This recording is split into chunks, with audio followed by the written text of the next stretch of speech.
Assalamualaikum students, welcome to chemistry class.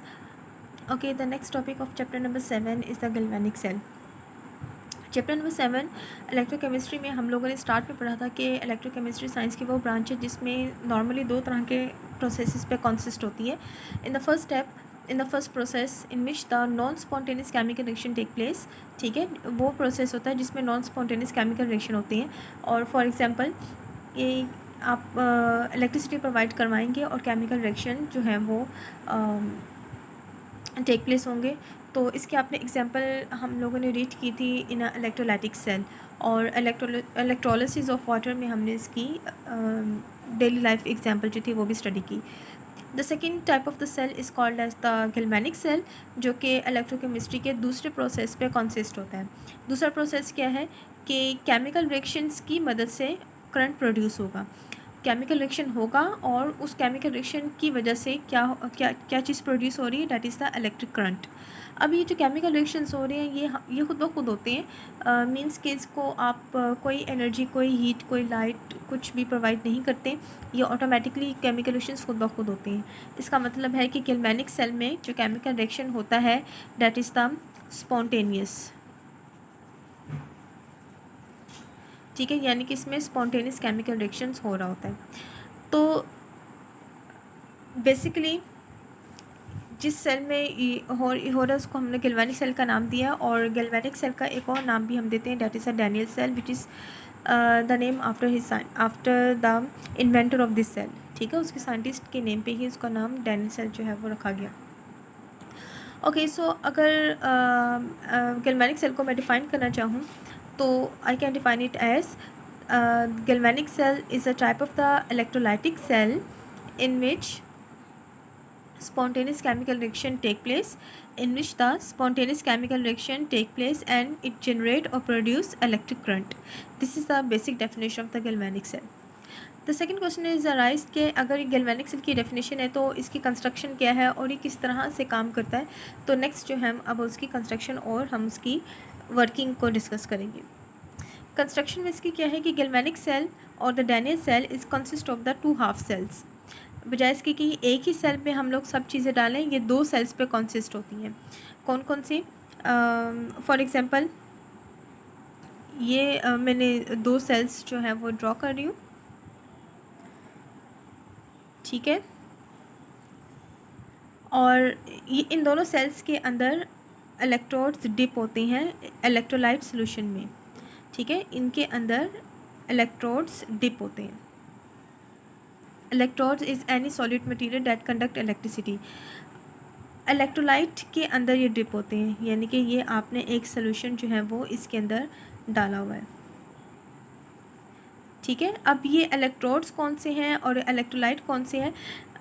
हम let's suppose कि भाई मेरे पास जो ये इलेक्ट्रोड है it is made up of the zinc. Zinc is a metal. ये जिंक मेटल का ये इलेक्ट्रोड है. और जो इलेक्ट्रोलाइट हम इस्तेमाल करेंगे, जिस मटेरियल का ये इलेक्ट्रोड इस्तेमाल हो रहा है उसी मटेरियल का ही हम लोग सॉल्ट को एज अ इलेक्ट्रोलाइट इस्तेमाल करेंगे. फॉर एग्जांपल अगर ये इलेक्ट्रोड जो है वो जिंक का बना हुआ है तो इसके अंदर जो ये इलेक्ट्रोलाइट मैंने डाला है वो जिंक का ही मैं सॉल्ट कोई डालूँगी, और जो जिंक का सॉल्ट है that is a zinc sulphate. ठीक हो गया. इसी तरह से ये मेरे पास जो दूसरा इलेक्ट्रोड है it is made up of the copper Cu, और ये जिस इलेक्ट्रोलाइट के अंदर जो इलेक्ट्रोड जो डिप है वो इसका ही सॉल्ट होगा, यानी कि कॉपर का ही सॉल्ट का इलेक्ट्रोलाइट सॉल्यूशन बनाया हुआ है, and that is the let's suppose the copper sulphate. ठीक हो गया. अब नेक्स्ट स्टेप क्या होता है कि इन दोनों सेल्स को ये बजाय इसके कि अलग-अलग रहें, आपस में इनका कनेक्शन प्रोड्यूस करने के लिए हम लोग क्या करते हैं, एक सॉल्ट ब्रिज इसके अंदर डालते हैं. ठीक है, अब ये सॉल्ट ब्रिज क्या होता है, सॉल्ट ब्रिज का मैं आपको फंक्शन बता देती हूँ, वर्क कैसे करता है. जब इसकी कंस्ट्रक्शन, जब हम इसकी वर्किंग पढ़ेंगे तब आपको उसकी अच्छी डिटेल समझ आ जाएगी. अभी बस ये याद रखें कि salt bridge is a bridge, this is a salt bridge.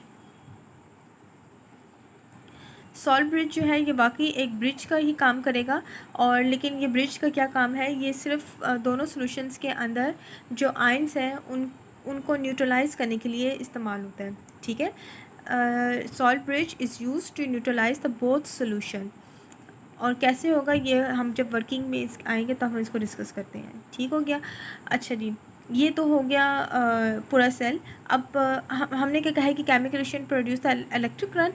तो इलेक्ट्रिक करंट की इंडिकेशन के लिए हम लोग क्या करते हैं, यहाँ पे तार के साथ कोई भी एक बल्ब लगा देते हैं, और या यहाँ पे हमने एक वोल्ट मीटर लगाया हुआ है। Volt meter is use to measure the current, ठीक है, यानी कि कितनी क्वांटिटी का करंट वोल्टेज प्रोड्यूस हो रही है, उस वोल्टेज को मेजर करने के लिए हमने यहाँ पे एक वोल्ट मीटर लगा दिया। क्यों हमने यहाँ पे वोल्ट मीटर क्यों लगाया? क्योंकि अभी हमने कहा है कि केमिकल रिएक्शन होंगे तो करंट प्रोड्यूस होगा, और वो करंट कितना प्रोड्यूस हो रहा है उसको मेजर करने के लिए यहाँ पे हमने इलेक्ट्रोड्स के साथ जो है वो एक वोल्ट मीटर लगा दिया।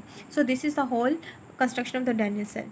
अब ये चूँकि 2 सेल्स पर मुश्तमिल होता है, तो ये जो एक सेल है इसको हम लोग बोलते हैं हाफ सेल, और ये दूसरा हाफ सेल है, यानी कि 2 हाफ सेल होते हैं। Is it clear? Each part is called as one half cell, and this is second half cell. ये दोनों हाफ सेल्स मिलते हैं तो एक कंप्लीट गैल्वेनिक सेल बनेगा, ठीक है। This is a construction. अब प्रोसेस क्या होता है? Now come to its working. हम इसकी वर्किंग पे जब आते हैं, वर्किंग के लिए इनका डायग्राम का जो है वो आपके जहन में होना लाजमी है। Now this is a working.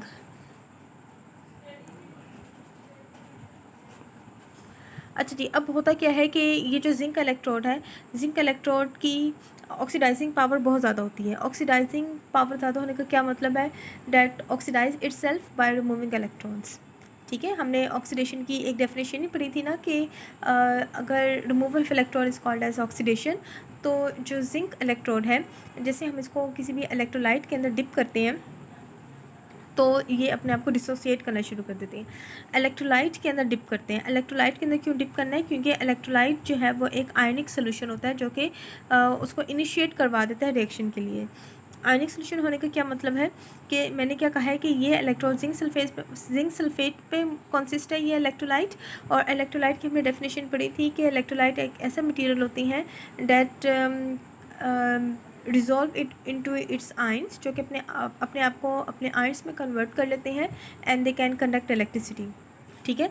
तो अगर ये जिंक सल्फेट अगर एक इलेक्ट्रोलाइट है तो इसका मतलब है कि ये जिंक सल्फेट भी क्या करेगा? अपने आप को आयंस में कन्वर्ट कर लेगा। तो इसका मतलब है कि अब इस सोल्यूशन के अंदर 2 आयंस प्रेजेंट है। One is the Zn+2 and second one is the SO4-2। Zinc ion और सल्फेट आयन्स प्रेजेंट है। इसी तरह से ये कॉपर है तो इसमें जो इसका इलेक्ट्रोलाइट है वो भी क्या हो जाएगा? अपने आयन्स में ब्रेक हो जाएगा, और it consist of the copper ion and sulphate ions. Is it clear? 2 ions इसमें प्रेजेंट है। अब जैसे ही हम इस इलेक्ट्रोलाइट के अंदर इस जिंक रॉड को डिप करेंगे ना, तो जिंक रॉड जो है वो अपने आप को ऑक्सीडाइज करना शुरू कर देगी, अपने आप को क्रूड करना शुरू कर देगी बाय रिमूवल ऑफ इलेक्ट्रॉन्स, ठीक हो गया। जैसे ही ये जिंक जो है, लेट्स सपोज कि भाई ये this zinc electrode is made up of the zinc atoms. मैं यहाँ पे ये मैंने जिंक एटम्स इंडिकेट कर दिए, ये छोटे छोटे पीस जो है, लेट्स सपोज।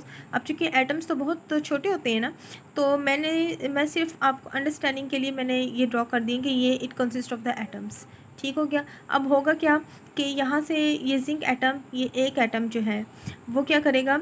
ये अपने आप को ऑक्सीडाइज़ कर रहा है। ऑक्सीडाइज़ करने का क्या मतलब है? It remove it's electron. जब ये इलेक्ट्रॉन्स को रिमूव करेगा, जिंक एटम जो है इलेक्ट्रॉन रिमूव करेगा, it convert into the zinc ion. Is it clear? अब इसका मतलब है कि ये जो एक एटम जो था, अब ये जिंक नहीं रहा बल्कि क्या बन गया है? जिंक आयन बन गया। अब इसकी नेचर जो है वो जिंक के बाकी एटम से डिफरेंट हो गई है। अब चूँकि ये डिफरेंट हो गया तो डेफिनेटली ये इन एटम्स के साथ नहीं रहेगा, बल्कि ये जैसे ही ये जिंक आयन बनेगा, तो ये जिंक आयन जो है ये यहाँ से ब्रेक हो जाएगा। ये यहाँ से ब्रेक होके किस में आ जाएगा? इस सोल्यूशन के अंदर आ जाएगा। Is it clear? ठीक है। जैसे ही ये ब्रेक होगा, जैसे ये अपने आयंस में कन्वर्ट होगा, तो आयंस चूँकि अब एटम जैसा नहीं रहता, तो ये क्या करेगा कि ये यहाँ से ब्रेक होके किस में आ जाएगा? सोल्यूशन में आ जाएगा। अब इतनी जगह यहाँ पे खाली हो गई है, वो यानी कि यहाँ से टूट गया है ये।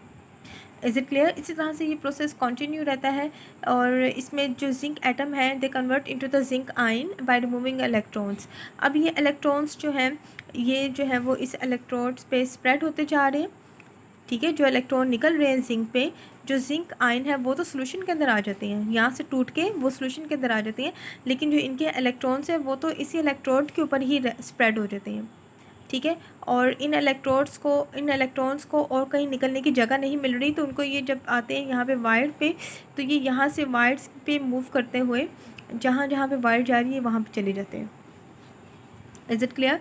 तो जैसे ही ये इलेक्ट्रॉन्स यहाँ पे आते हैं, ठीक है, जैसे इलेक्ट्रॉन्स यहाँ पे आएंगे, देन व्हाट विल हैपन, जो सोल्यूशन के अंदर इलेक्ट्रोलाइट में हमने देखा था कि कॉपर आयन और सल्फेट आयन प्रेजेंट है, इलेक्ट्रॉन पे माइनस चार्ज है, तो माइनस को डेफिनेटली पॉजिटिव अट्रैक्ट करेंगे। तो सोल्यूशन के अंदर जो पॉजिटिव आयन है, that is the copper ion, they will move towards this electrode, वो इस इलेक्ट्रोड के पास जाएंगे, और बिकॉज इलेक्ट्रॉन्स को ये यहाँ से एक्सेप्ट करेंगे।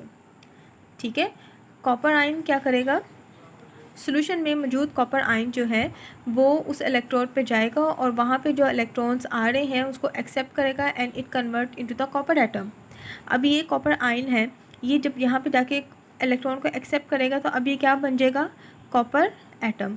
अब चूँकि एटम बन गया है तो ये भी तो एटम्स की, कॉपर के एटम्स की ही रोड है ना, यानी कि इनकी तरह का बन गया, तो ये यहीं पे रह जाता है, यानी कि यहाँ से जो आयन है वो एटम बन के इसके साथ चिपक जाएगा। इसी तरह से और भी सोल्यूशन के अंदर आयन्स हैं, वो सब के सब क्या करेंगे, इनकमिंग इलेक्ट्रॉन्स जो कि यहाँ से मूव करके इधर आ रहे हैं, उनसे वो इलेक्ट्रॉन्स को एक्सेप्ट करते हैं और एटम में कन्वर्ट हो जाते हैं, और एटम्स में कन्वर्ट होने के साथ ही इस रोड के साथ चिपकते जाते हैं।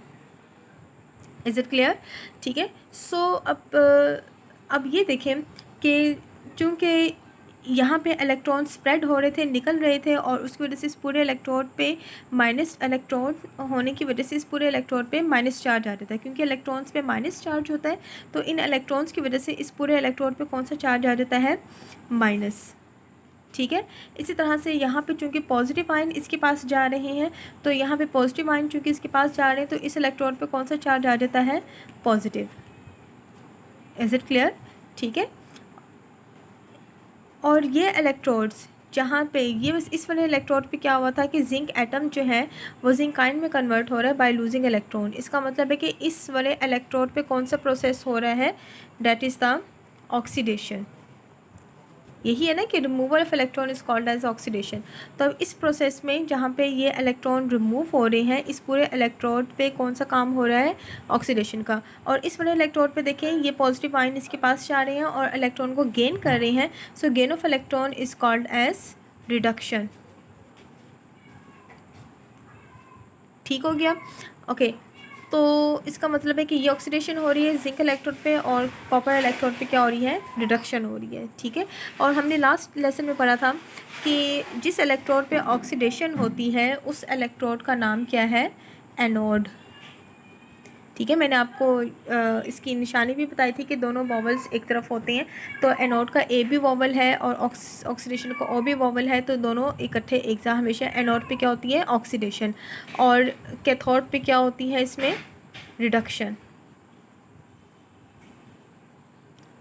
ठीक है, इसका मतलब है कि ये जो एनोड, ये जो मेरे पास जहाँ पे ऑक्सीडेशन हो रही है जिंक वाली जिसपे माइनस चार्ज है, ये कौन है, एनोड है, और ये इलेक्ट्रोड जिस पे प्लस चार्ज है ये कौन है, कैथोड है। क्यों? क्योंकि यहाँ पे ऑक्सीडेशन हो रही है और यहाँ पे क्या हो रही है, रिडक्शन। इसी वजह से हमने इसको एनोड और कैथोड का नाम दिया। ठीक है, अगर आपको याद होगा इलेक्ट्रोलाइटिक सेल में हमने पढ़ा था कि इलेक्ट्रोलाइटिक सेल में जो एनोड है उस पर प्लस चार्ज होता है। क्यों? क्योंकि it is connected to the positive terminal of the battery, और जो कैथोड होता है उस पर माइनस चार्ज होता है। क्यों? Because it is connected to the negative terminal of the battery.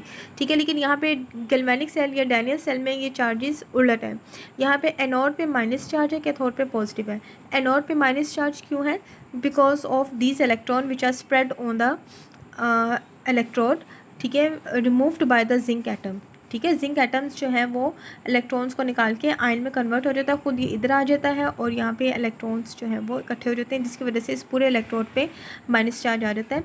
जैसे ये इलेक्ट्रॉन यहाँ से मूव करके इधर आते हैं तो ये जो पॉजिटिव आयन है ये सब के सब इस इलेक्ट्रोड के पास चले जाते हैं, और इन इलेक्ट्रॉन चूँकि पॉजिटिव इसके पास जा रहे हैं, इसका मतलब है कि ये पूरा इलेक्ट्रोड्स जो है ये पॉजिटिव आयन से सराउंड कर जाएगा, पूरे पॉजिटिव आयन इसको सराउंड कर लेंगे और उसकी वजह से it get the positive charge. ठीक है। और इसको हमने नेगेटिव चार्ज को हमने एनोड ही का क्यों नाम दिया? इसकी सेकंड रीज़न ये है क्योंकि एनोड में हमेशा ऑक्सीडेशन होती है, तो यहाँ पे ऑक्सीडेशन हो रही है इसलिए, और यहाँ पे रिडक्शन हो रही है इसलिए हमने इसको कैथोड का नाम दे दिया। This is the whole about the cell. अब यहाँ पे देखें कि जैसे ही ये इलेक्ट्रॉन्स हमें, अब कहाँ से हमें पता चल रहा है कि इलेक्ट्रिसिटी प्रोड्यूस हो रही है? तो करंट को अगर हम लोग डिफ़ाइन करें तो करंट इज़ नथिंग, वो कुछ भी नहीं है स्वाइज की just the flow of charges, flow of current, flow of electrons या चार्जेस के फ़्लो को जो एक ख़ास डायरेक्शन में फ़्लो करने लग जाते हैं उसको हम बोलते हैं करंट। अगर तो चार्जेस सारे एक जगह पे पड़े हुए हैं और वो कोई मूवमेंट नहीं कर रही हैं, वो एक ही डायरेक्शन में मूव नहीं कर रहे हैं बल्कि रैंडमली कोई किधर मूव कर रहे हैं, तो उस वक्त वो करंट नहीं है। लेकिन अगर तमाम चार्जेस जो हैं वो रैंडमली मूव करने की बजाय एक प्रॉपर डायरेक्शन में मूव करना शुरू कर देती हैं, तो उस वक्त उनके उस फ्लो को हम लोग इलेक्ट्रिक करंट बोलते हैं। तो यहाँ पे भी यही हो रहा है कि ये इलेक्ट्रॉन्स जो यहाँ से निकल के यहाँ से मूव करते हैं, फिर यहाँ से मूव करके यहाँ पे आ रहे हैं, ये एक पाथ फॉलो कर रहे हैं, तो जिसकी वजह से ये जो चार्जेस फ्लो करते हैं तो तभी इलेक्ट्रिक करंट प्रोड्यूस होता है। और इसकी इंडिकेशन कैसे होती है कि ये जो हमने दरमियान में वोल्ट मीटर लगाया होता है ना, वोल्ट मीटर के साथ ना एक सुई लगी हुई होती है जो कि 0 पे सेट होती है। जैसे इसमें से करंट पास होता है ना, जो कि हमने रास्ते में लगाया हुआ है, जैसे इसमें से करंट पास होगा तो इसके ऊपर जो निडल है वो फ्लक्चुएट करना शुरू कर देगी, ठीक है, वो हिलना शुरू कर देगी। उस निडल के हिलने से पता चलता है कि यहाँ पे करंट प्रोड्यूस हो रहा है। समटाइम्स हम ये भी करते हैं कि इस वोल्ट मीटर की बजाय यहाँ पे हम कोई बल्ब लगा देते हैं, ठीक है। जैसे इसमें से करंट पास, ये इलेक्ट्रॉन यहाँ से यहाँ पे फ्लो करेंगे ना, तो इन इलेक्ट्रॉन की फ्लो करने से ये बल्ब जो है वो ब्राइट हो जाएगा, रोशन हो जाएगा, ठीक है। डैट इंडिकेट द के इसकी वजह से ये जो ऑक्सीडेशन हो रही है इसकी वजह से इलेक्ट्रिक करंट प्रोड्यूस हो रहा है। Is it clear? So this is the whole function of the Daniell cell or the galvanic cell. Now what is the function? अब जो क्वेश्चन अराइज होता है कि ये हमने सॉल्ट ब्रिज क्यों लगाया था, ठीक है, ये सॉल्ट ब्रिज इसका क्या काम है? अभी तक इस पूरे फंक्शन में हमें सॉल्ट ब्रिज का कोई काम नज़र नहीं आया। तो सॉल्ट ब्रिज मैंने आपको बताया था कि salt bridge is a bridge और that neutralize the both solution. Neutralize करने का मतलब ये होता है कि जितने पॉजिटिव आयन हो उतने ही नेगेटिव आयन हो। जब हम ये इलेक्ट्रोलाइट मैंने स्टार्ट में यहाँ पे इसमें डाला, तो इसमें अगर एक जिंक आयन था तो दूसरा सल्फेट था, जितने जिंक आयन थे उतने सल्फेट हैं। इसमें भी ऐसे ही है कि जितने कॉपर आयन थे उतने ही सल्फेट आयन थे, पॉजिटिव और नेगेटिव दोनों बराबर थे। लेकिन जिस केमिकल रिएक्शन जब स्टार्ट होता है तो हम ये देखते हैं कि भाई इसके अंदर जिंक और सल्फेट आयन तो प्रेजेंट पहले ही से थे, लेकिन अब यहाँ से भी जो जिंक एटम है जो वो ब्रेक होकर जिंक आयन में कन्वर्ट होता है और वो इस सोल्यूशन के अंदर आते जा रहे हैं, ठीक है, कॉन्टीन्यूसली इसके अंदर आते जा रहे हैं। यानी कि पहले भी इसके अंदर जिंक आयन प्रेजेंट है, लेकिन अब रिएक्शन स्टार्ट होने के बाद इस रॉड से भी जिंक आयन जो है वो इसके अंदर आते जा रहे हैं। Is it clear? तो अब इसकी वजह से क्या होता है कि सल्फेट आयन्स तो जितने थे उतने के उतने ही हैं, यानी कि नेगेटिव आयन जितने थे उतने के उतने ही हैं, लेकिन यहाँ पे पॉजिटिव आयन की क्वांटिटी ज़्यादा होती जा रही है। सो मैं कह सकती हूँ कि जो ये वाला पोर्शन है इसमें पॉजिटिव आयन जो है वो इंक्रीज़ कर जाते हैं, ठीक हो गया ये वाले पोर्शन में।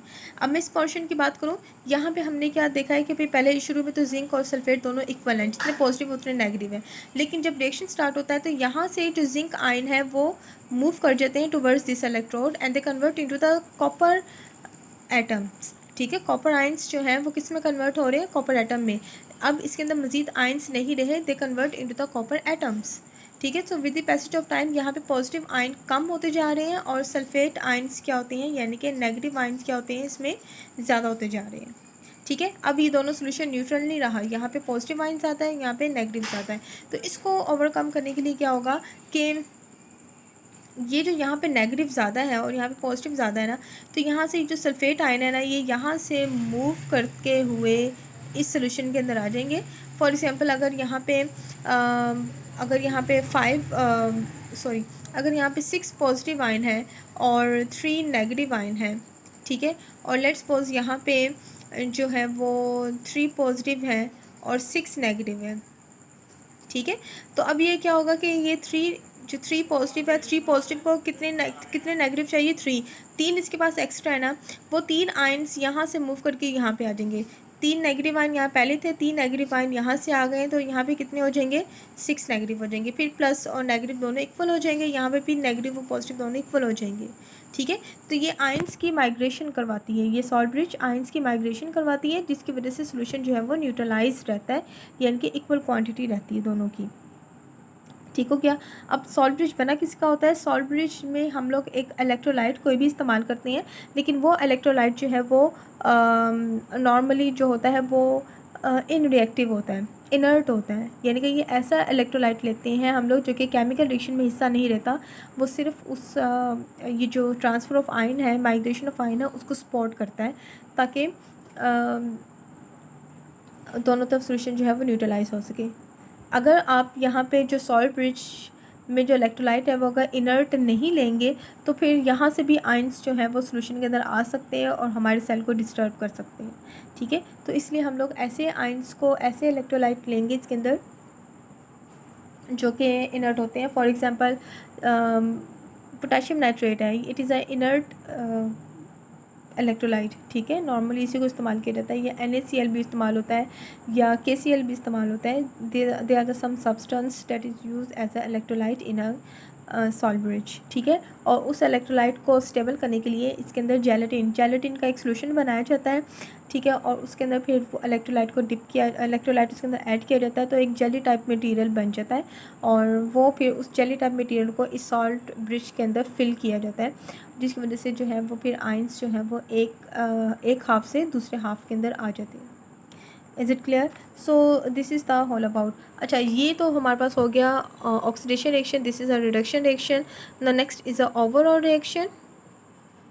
ओवरऑल रिएक्शन में हम लोग कैसे लिखते हैं इसको, मैंने आपको लास्ट में भी बताया था कि एरो के लेफ्ट हैंड साइड वाले को ऐड कर लेते हैं, राइट हैंड साइड वाले को ऐड करके लिख लेते हैं। यहाँ पे लेफ्ट हमारे पास कौन है, जिंक है, प्लस कॉपर आयन है, प्लस इलेक्ट्रॉन्स है, गिव्स अस, यहाँ पे कौन है, जिंक आयन है, इलेक्ट्रॉन्स है और कॉपर है, ये सारे लिख लिए मैंने। ये 2 इलेक्ट्रॉन्स इस 2 इलेक्ट्रॉन से कैंसिल आउट हो जाएंगे, बाकी आपके पास क्या रह गया, zinc and copper ion, they are convert into the zinc ion and copper. तो ये एटम्स का आयन में कन्वर्ट होना या आयन का एटम में कन्वर्ट होना, this is a chemical reaction which is taking place in a galvanic cell. ठीक हो गया।